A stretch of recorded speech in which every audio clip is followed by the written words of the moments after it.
Hello, everyone, and welcome to this week's episode of Legal Talk Tuesday. I'm Crystal I. Myers, Esquire, founder and principal attorney of B Bossy LLC, a boutique law firm that caters to the legal needs of small businesses, small brands, small nonprofits, and the list goes on. Before we get into this week's topic, let me remind you that nothing that I say or do in this video is with the intention of creating an attorney-client relationship between me and any of you. This video is solely for informational and educational purposes only. Now, let's get into this week's topic. This week, I want to talk about what are the differences between a standard character mark and a stylized mark. Of course, we're talking trademarks.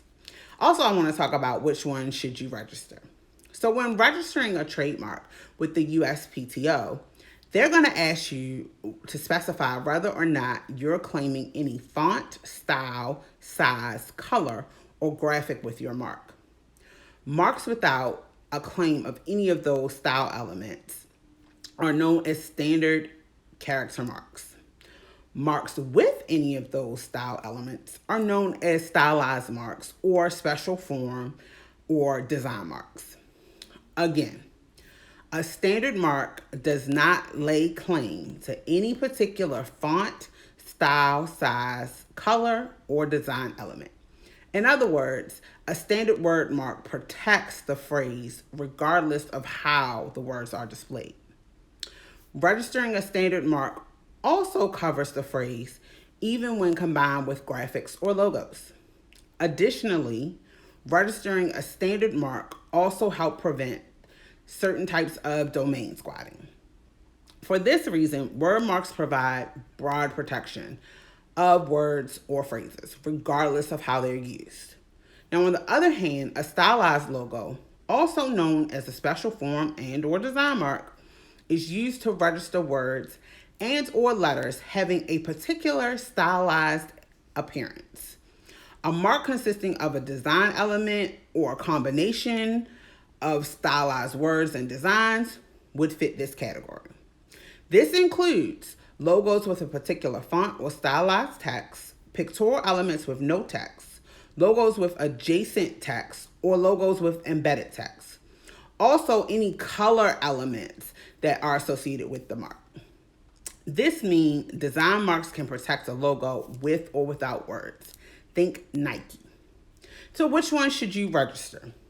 Well, if you have the funds, trademarking a combination of all of your brand name and logos is best.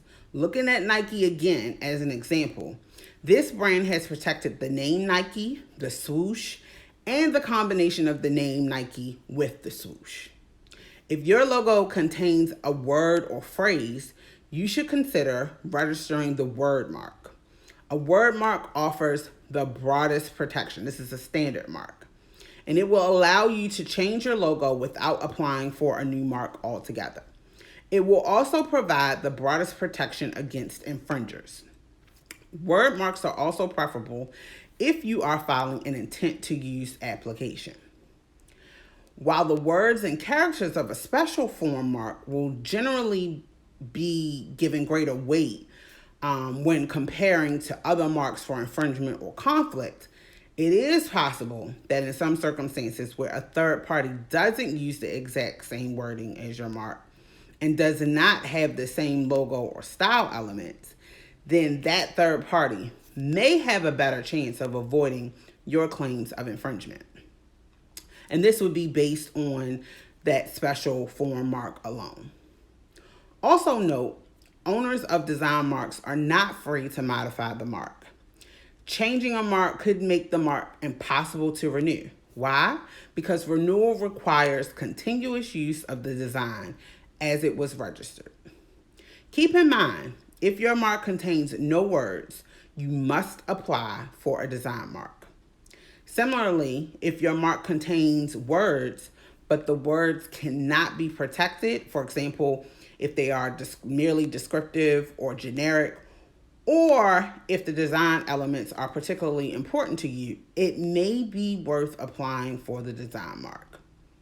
If your mark contains words and images, it may make sense to apply for both the word mark and the design mark, especially if your funds will allow for you to do so.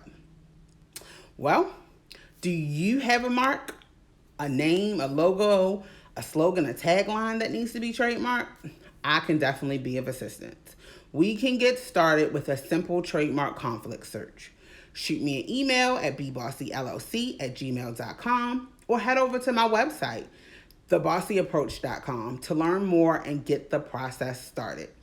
That'll do it for this week's episode. Until next Tuesday, be bold, be brave, be bossy. See ya.